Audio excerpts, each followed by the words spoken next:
Welcome to RVer Frank's Yerf Dog House.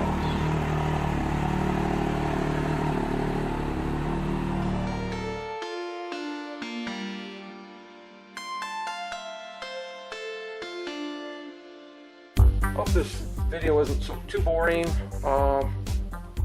It's my way of doing things. There may be another way.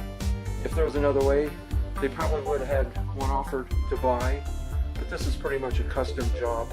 You know, always use the right equipment, protective gear in an environment that's conducive to getting the project done safely, out of the weather if you're dealing with electrical. I mean, the list of safety practices that go with doing a project, any project, using power equipment, is more detailed than I really want to get into. Although when I do get comments on why I didn't do this, why I didn't do that, the response generally is I don't know the environment or the skill sets that any particular person may or may not have.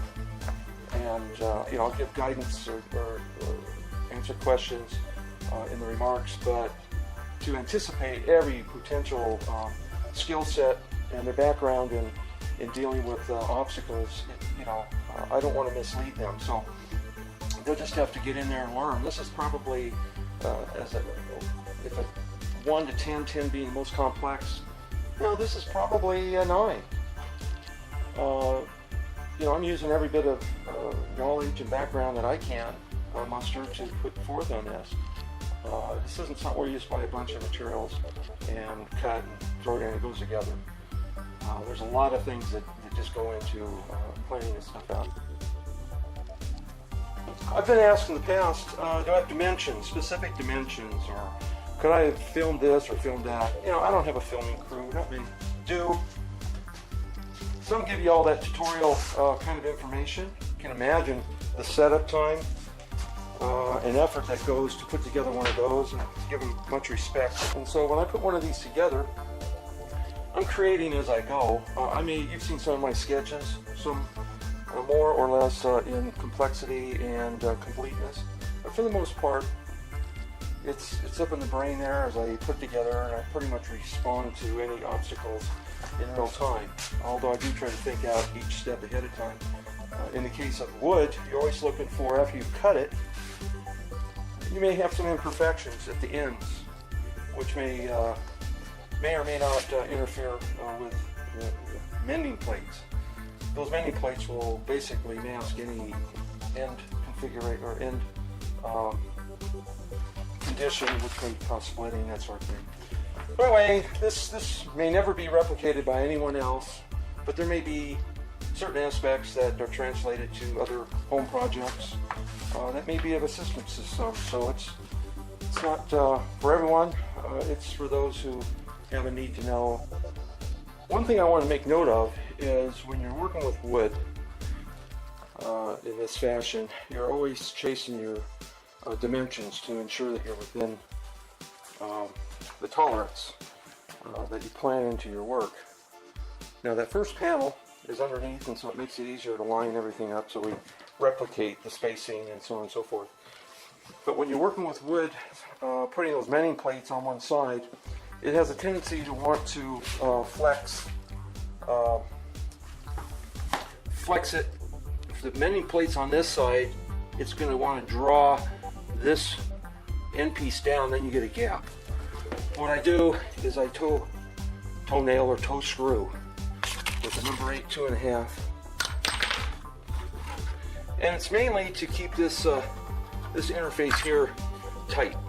So when I put the mending plate on the other side, there won't be as much flex away at this end as when I put all those screws in that mending plate. So it gives me a sort of a balanced torquing on that interface. And then of course the strength on this side comes with that siding skin that will go on that side there. I countersink, let's see, right here. I countersink with, this looks like about a 7/16. Countersink that so it's larger than the head of the screw. So when that goes in, you don't get a protrusion of any part of the head of that screw above the surface, because that's where that siding skin is going to go. You want that to be flat. That might be a nice flat surface. You don't want to have that a dimple with that head sticking up. So anyway, I'll cut this and get on to building, finishing up this set of panels. Okay, here's the panels laid out with the inner piece up right here. That will go along the, this up right here will go along the middle doghouse frame. Each panel will be hinged to that upright. 4 hinges at this side of that panel, 3 hinges, only because there's less weight. These 2 pieces of the 2x4 are pretty light. And I went with a little lighter 2x3 in this section up above. I only put 2 2x3s here. That's a 2x4, 2x4. I went with the 2x4 here. This is where it's going to get most of the beating as the door closes against that base plate there. Again, same thing on this side. So what was envisioned to be a 12-foot door, because of the dimension buildups with the upright piece, you have, instead of 36-inch panels, they're about 37.5 once they're actually put in place, times 4 and then another 1.5 inches here. I'm guessing I didn't measure it.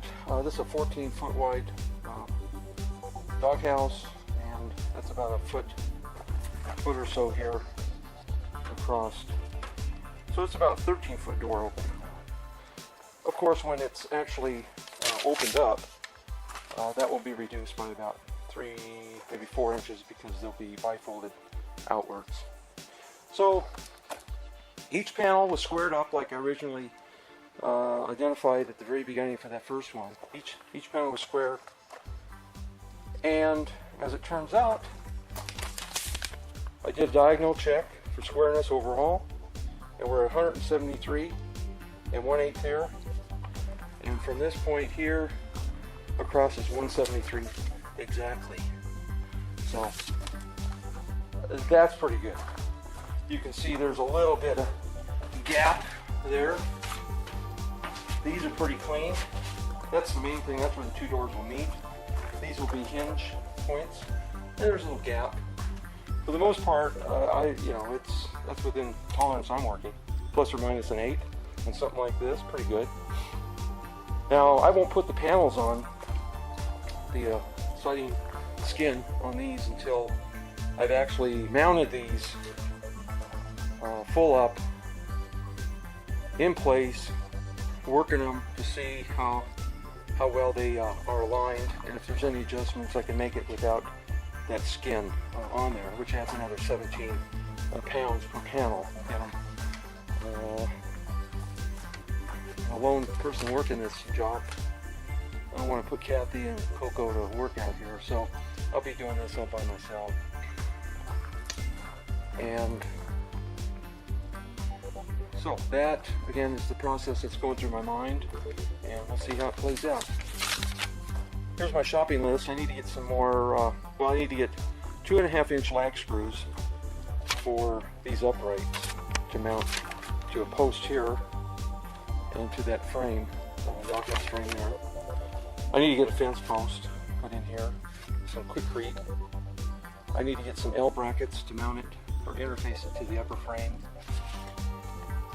L brackets, something like that. I need to get some 2x3x8s. Don't really need them, but I like to have that kind of stuff on hand in case any of this wood splits on me and I need to change out. I'm going to get me some 4x8 wafer board. Again, don't need it for this job, but I may build a shelf across the top and finish some more shelving over here. I need, looking here, I got 2x4x8 there. I don't see that I need them for this job, but I will need them for that shelf across as well. I need some number 8x2.5 screws. I do need 9 more mending plates. I wasn't able to finish this panel with the mending plates on the other side.